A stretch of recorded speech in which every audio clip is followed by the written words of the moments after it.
during the signing of the deed of sale, ikaw bang nagbigay doon sa notary public?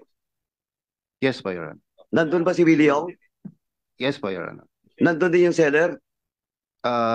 It's through an SPA po, Your Honor. Oo, so SPA for you. Hindi Sa'yo? po sa akin, Your Honor. Kanino? Kay Mayor Tumang po. Nandun ka pa wala? Opo, Your Honor. Nandun ka? Yes po, Your Honor.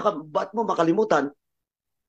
Dahil po sa tagal Hindi, po. Mayor Tumang, again, I just like to warn you, wag mo kaming pilitin dito with Willie Ong. So Yes you po. signed the document in front of The lawyer. the lawyer. Yes And po. who is the lawyer? Mr. Gomez, Apo. yung deed of sale na nag-transfer ng pag-aari allegedly ni Mr. Alex Tumang, allegedly sinasabi ko dahil ikaw mismo nagsasabi na hindi si Mr. Alex Tumang or Architect Alex Tumang ang registered owner. Tama? Yes po, Your Honor. Oh, ngayon. Yung deed of sale, hawak mo. Ngayon po, wala na po akong hawak. Ay, hindi. No. Nung panahon na yon. Kasi ikaw ang nag-facilitate eh. Yung, nakita mo yung deed of sale. Yes po, Your Honor. Ano ang pangalan na nakalagay doon sa seller? Hindi ko ma-recall yung exact names po. Hindi Your si Honor, pero Architect Alex Tumang. hindi po, Your Honor. Pero sinasabi mo na ang nagmamay-ari ng lupa na yon ay si Mr. Alex Tumang. Yun po ang pagkakaalam ko, Your Tama. Honor. Ngayon, sino ang gumawa ng deed of sale? Bali, binigay na po sa akin. Sino ang nagbigay sa iyo? Dahil sa, nung ano po, Your Honor, Sino nga ang nagbigay sa iyo? Sagutin mo yung tanong. galing po sa office po ni Mayor sa bahay po. Galing sa bahay ni Mayor Tumang. Now you are telling Mr. Willie Ong at saka sa munisipyo yung pagbili po ng lupa. Usually po, Your Honor, between mga 11 to 2 o'clock. 11. So may I ask, Mr. Chair, si Mayor Tumang, ganun po ba ang ginagawa natin sa munisipyo nung kayo yung mayor na yung mga empleyado ninyo sa munisipyo ay pinapayagan na mag-transact ng ng kung ano-ano during office hour, Mr. Chair? Good morning po, Your Honor. Madalang lang naman po yung nangyayari po, Your Honor. Minsan po kasi yung mga empleyado, iba, nakikiusap po sa akin dahil nga kulang, hindi po sapat yung kanilang sahod. So, pinapayagan ko pong nagsa-sideline sa maayos na paraan po, Your Honor. So, gaano po kadalas yung minsan, Mr. Chair? Pagka meron, katulad po yung pagka may pinrocess pong documents na gano'n, sabi ko lang po, binibiling ko po, pagka natapos, babalik ka agad. At pagka yung tapos na po yung kanilang yung pinapatrabaho ko po, doon po Mr. Chair, gusto ko pong tanungin si Mayor Tumang. Nagkataon lang po ba nung nag-courtesy call si Mr. Willie Ong sa opisina mo na nandoon si Mr. Gomez? O pinatawag niyo siya? Pinakilala kay Mr. Willie Ong? nandun po kasi po sa mayor's office po, naka-detail po. Your Honor. So sa general services siya pero naka-detail sa mayor's office? Yes po, kasi katabi lang po ng office ng yung mayor's office po, yung opisina ng general service. Mr. Chair, kung magkatabi po yung opisina ninyo, bakit kailangan pa pong magkaroon ng detailed personnel yung GSO doon sa opisina mo? At ano-ano po ba yung pinapagawa ng taga-GSO ni Mayor na araw-araw kasi nakadetail siya doon? Doon po kasi minsan kahit po GSO po, minsan meron po kami dapat paayos, inuutusan ko rin po sa ibang trabaho, ang mga ibang empleyado. So Pero, minsan lang, paminsan-minsan lang na may pinapaayos at pinapagawa. yes po, Your Honor. O bakit Mr. Chair, nakadetail siya kung minsan lang naman na may pinapagawa yung mayor's office sa isang empleyado? Sorry po, Your Honor. Kung minsan lang na may ipapagawa kayo doon sa isang personnel ng other department, bakit kailangan pa siyang i-detail doon sa opisina mo kung minsan nga hindi naman araw-araw may ipapagawa kayo? Dahil katabi po, pagka meron po gustong malaman, meron akong itatanong sa kanya, pinapatawag ko po. Mr. Chair, ano po bang job description ni Mr. Reyes sa Office of the General Services? Bakit siya po ang kailangan mong kausapin kung may mga gusto kang ipagawa sa General Services. Siya po ba ang head ng General Services? Wala pa po kaming napilap na General Services, Your Honor. So siya ang acting, Mr. Chair. Siya lang pong nag-acting pong General Services. Mr. Chair, I would like to request the designation document of Mr. Reyes during the time kung talagang siya po yung acting General Services kasi wala pa pong kaya nandun po siya palagi. Even during the time na nag-courtesy call si Mr. Willie Ong, hindi po siya pinatawag, talagang nandun siya nakadetail. So this representation would like to request a copy of that document. Alam ko naman po na kung may office order, nandun po Your yung to be Honor, submitted to this committee. Your Honor, wala po siyang documents as acting GSO. Parang pinapunction lang po yung GSO, Your Honor. Okay, Mr. Chair, in behalf of an office order, kasi wala pa po, this representation would like to require the office of the current mayor na masubmit dito sino yung head ng General Services at the time, just to disprove na hindi nga siya yung head at hindi siya yung verbally pinacting. Kasi alam ko naman po, mayroon yan eh. So, that's all, Mr. Chair. Thank you. Thank you, Congressman Dagook. Comsec, you are so directed to comply with the request of Congressman Dagook. Mr. Chair, Congressman Akop. I would just like to follow up the line of interpellation of the Honorable Dagoong. Mayor Tumang, empleyado po si Mr. Gomez nung panahon po ninyo. Tama? Yes po, Your Honor. Siguro naman may bibigay nyo sa amin yung appointment order niya. Kasi sinasabi niya ngayon dito na he was the supply officer under the GSO of Mexico, Pampanga. So, being an employee, supply officer, siguro may order naman na nagsasabi na siya ay empleyado ng Mexico, Pampanga at ang trabaho po niya ay supply officer. Tama po? Yes po, Your Honor. Kukunin ko po isasabit namin po. Kukuha po kami ng kopya sa HR.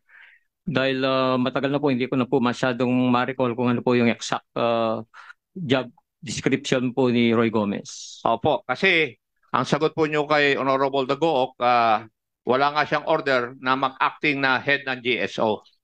Tama? Yes po. Sorry pero, po that answer, Your Honor. Pero empleyado siya noon bago siya mag-resign ng Mexico, Pampanga. Yes po, Your Honor. And therefore, biglang empleyado ng Mexico, Pampanga, merong order yan.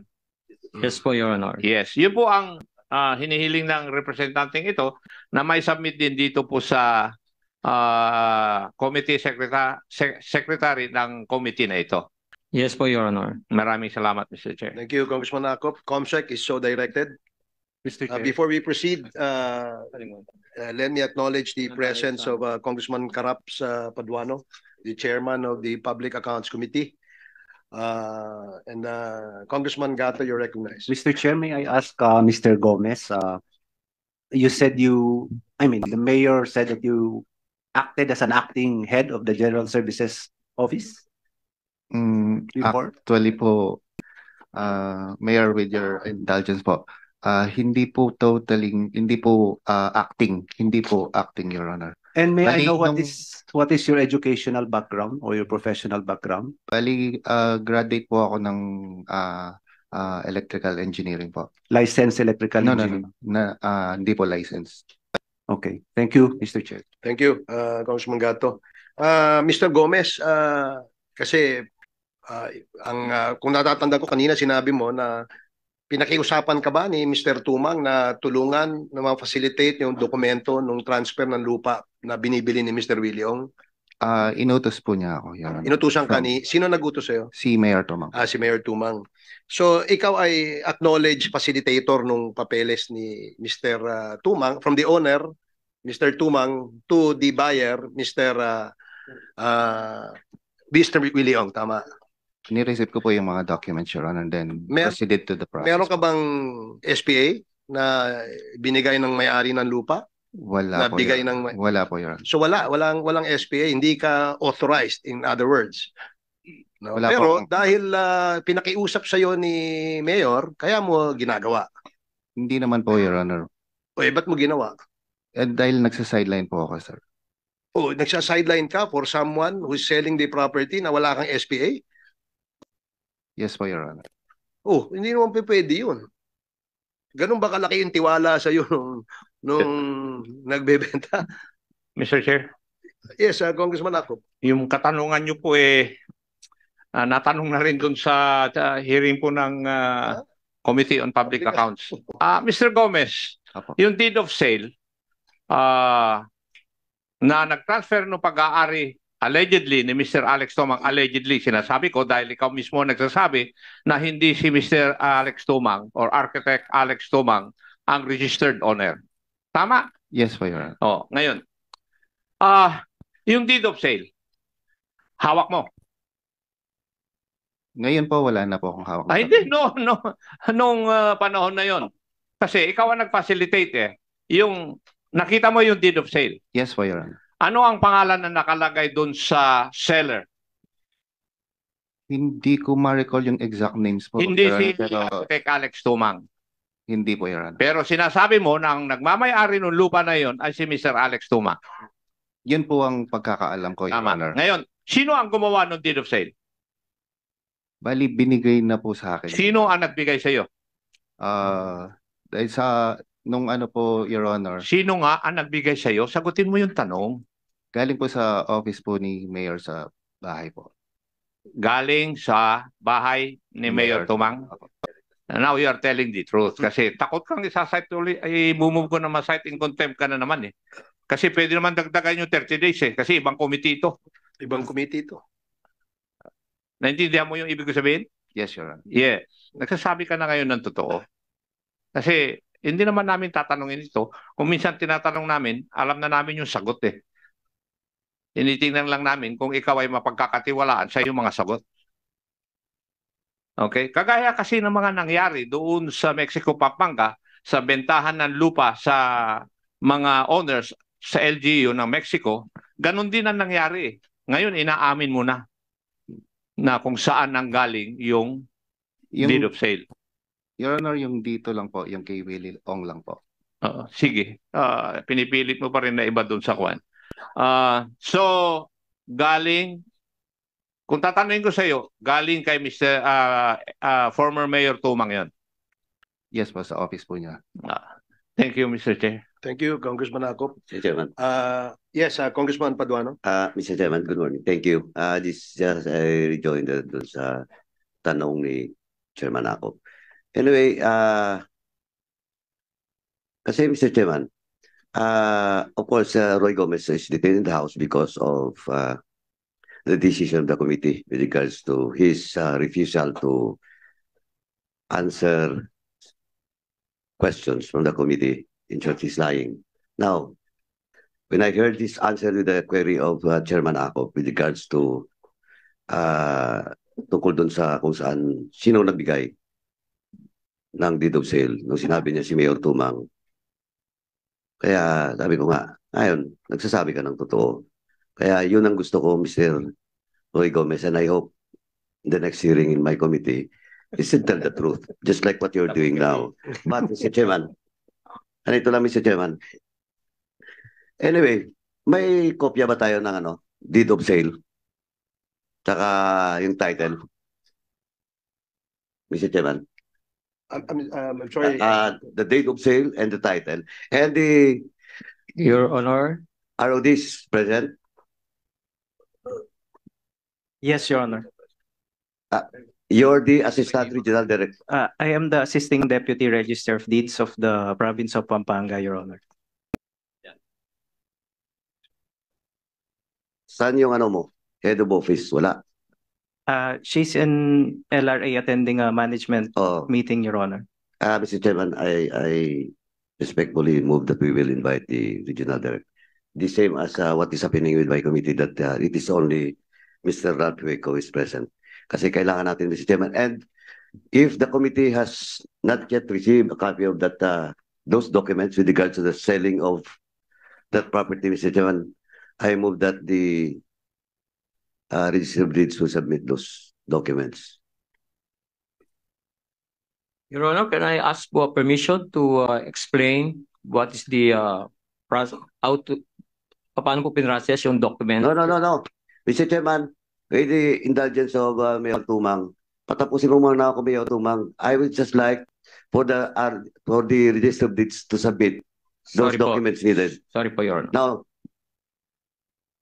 Mr. Chairman, can we ask the RD to submit all those Yes, documents? so Because Mr. Chairman, the premise of my request is that during the investigation of my committee, it is almost the same. Kaya gusto ko lang makita rin yung titulo, yung deed of sale. Roy Gomez, Yes po. sinong notary public? Hindi ko na ma-recall yung notary public, Your Honor. Ayan ka na naman. 2019 pa po yun, Your Honor. Hindi ko na po ma-recall. Bakit marami ka bang pinafacilitate ng mga lupa in Mexico, Pampanga? Except for this 4 na. 3 sa committee ko, 1 dito. Meron naman pong iba, Your Honor. Oh, so, tama nga, you're a facilitator. Well, in fact, during my hearing in my committee, you admitted that you're the presenter of those. Diba? Yes po, Your Transaction. Honor. You're the presenter.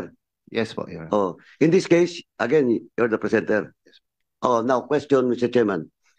During the signing of the deed of sale, ikaw bang nagbigay doon sa notary public? Yes po, Your Honor. Nandun ba si Willie Ong? Yes po, Your Honor. Nandun din yung seller? It's through an SPA po, Your Honor. Oh, so SPA for you. Hindi sa'yo. po sa akin, Your Honor. Kanino? Kay Mayor Tumang po. Oh, so Mayor Tumang was present? Yes po. Oh, now again, you're telling the truth. Mr. If I may, Congressman Paduano, kanina tinanong kita kung may SPA ka. Sabi mo wala. Wala po akong SPA, Your Honor. Sinong may SPA? Si Mayor Tumang po. So may we ask Mayor Tumang to submit to this committee copies of that SPA? Susugan ko yung tanong ni Congressman Paduano. Bukod dun sa sale na lupa na binenta mo kay Mr. Willie Ong, ano pang lupa ibang binenta mo? Wala po akong binentang lupa. So Your Honor. special lang talaga si Mr. Willie Ong. Hindi naman po, Your Honor. Oh. Yun nga eh. Ikaw ang nag-facilitate na nagbenta ng lupa si Mr. Tumang kay Mr. Willie Ong. Yung transfer po ang pinacilitate ko po, Your Honor. Yun nga eh. Even in the absence of an SPA, ginawa mo yon. Kasi, sabi mo nga, ang nag-order sa'yo si Mayor Tumang. Correct? Opo, na pinacilitate ko lang po, dinala ko po sa lahat po ng agencies kung saan papasok. Chairman, Sige, can I? okay, sige. Can I? Yeah, sure. Thank you. Congressman Anyway, Paduano. So, eto, eksakto natin, Mr. Roy Gomez, before I go to Mayor Tumang. Bitbit mo yung deed of sale that was signed by whom? Kay Mayor Tumang po and Willie Ong. Because Mayor Tumang has the SPA. Yes po. From whom? From the original owners po. Original owner, not from his brother. Yes po, Your Honor. Eh, paano nangyari? You're claiming that the owner, though it is not in the title, is the brother of Mayor Tumang. Now you're telling this committee that Mayor Tumang was given an SPA by the original owner. Eh, mukhang naglulukuhan tayo dito. Mayor Tumang, bakit ka may SPA from the original owner na yung kapatid mo is claiming to own that land? And he sold it to Willie Ong. Siguro tanungin din muna natin si Mayor Tumang. Sino po yung original registered owner? Yeah, yes po, Your Honor. Si ano po, yung kamag-anak po namin, Ines Tumang, tsaka mag-asawa pong Bernardo Tumang. At Yung si po- Ines at si Bernardo ibinenta Sila kay po Alex. yung ang original pong may-ari, ang bumili po talaga ang kapatid ko, si architect. Pero nung first hearing po dito, hindi ko po, dahil matagal na po, hindi po alam na ako pala ang pinagawang ng SBA ng kapatid ko. So kaya po nung ibinenta po kay Willie Ong, ako po ang pumirma doon po sa deed of sale. Chairman, can I follow up? Okay. Anyway, sinimulan mo na, Mayor Tumang. Hindi mo na matandaan. That you were given Hindi ko an na po, SPA. Your Honor. But, Mr. Tumang, but you are present. You Sorry didn't po. sign it in front of the notary public. Nandun ka ba? Wala. Opo, Your Honor. Nandun ka. Yes po, Your O, Honor. ba't mo makalimutan? Dahil po sa Hindi, tagal po. Mayor Tumang, again, I just want like to warn you. Pag mo kaming pilitin, dito, ang linaw eh. Ang tinatanong ko, doon sa notary public, bit-bit daw ni Roy Gomez. Kasi Mr. Chairman, bakit yun isa-isa? Kasi ganito din po ang nangyari doon sa committee ko. Pinaikot-ikot nyo kami, at the end of the day, huli rin kayo. Now, sasabihin mo ngayon, nakalimutan mo. Ang tanong ko, nandun ka pa sa opisina ng notary public o wala? Pumunta po kami, Your Honor. With Willie Hong po, Your Honor. Willie Hong. So Yes you po. signed the document in front of The lawyer. the lawyer. Yes po. Who is the lawyer? Attorney De La Cruz Manalo. O yung isa ay yung nasa Mexico Mayor Gonzales, can you confirm that a certain attorney Manalo is is working in the Yes, Your Honor. Tiga Mexico po yan. Mexico, Laug, Mexico, Pampanga. Yung asawa po. yung asawa? Opo. O, dalawa lang yun, Catalino? Macalino? Anyway, so, Mr. Chairman, ang problema dito, makalimutin na si Mayor Tumang, former Mayor Tumang. Pangalawa, they're claiming that his brother owns that land. Siya yung bumili from their relative, pero siya yung may SPA. Ngayon ang tanong, Mayor Tumang, nandito ba yung kapatid niya? Si architect? Wala po, Your Honor. Hindi ba siya naimbitan? We only invited Mayor Tumang. So, Mr. Chairman, I move that we will invite the brother of Mayor Tumang in the next hearing. Okay, there's a motion to invite Architect Alex Tumang in the next hearing of this committee. And, Mr. Chairman, and the lawyer, the notary public. And the notary public as an amendment to that, siguro isama na rin natin yung registered owner ng property, no? Let us also invite Comsec. The original owner. Mayor Tumang, buhay pa ba yung original owner? This is na po, Your Honor. Yun na naman tayo. Kaya kailangan talaga, Mr. Chairman, i-check natin yon. Kasi, again, doon sa selling of land from Pangilinan to Ediang, from the Bundok family to Ediang, Pangilinan to Mexico, Pampanga, puro disease din po yung mga may-ari. Mr. Chair? Kaya, anyway, Mr. Chairman, this is just an initial, for this representation, this is just an initial question with regards to the sale of lands.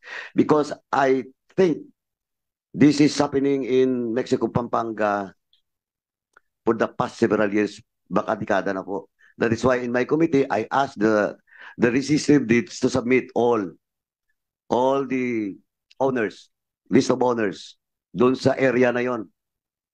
Kasi medyo may malaking sindikato diyan. Tsaka may scheme na nangyari. And it validated the investigation in my committee in this hearing, na yung mga owner laging patay. Mr. Chair? Thank you, Mr. Chairman. Thank you, Congressman Paduano. Congressman Ako.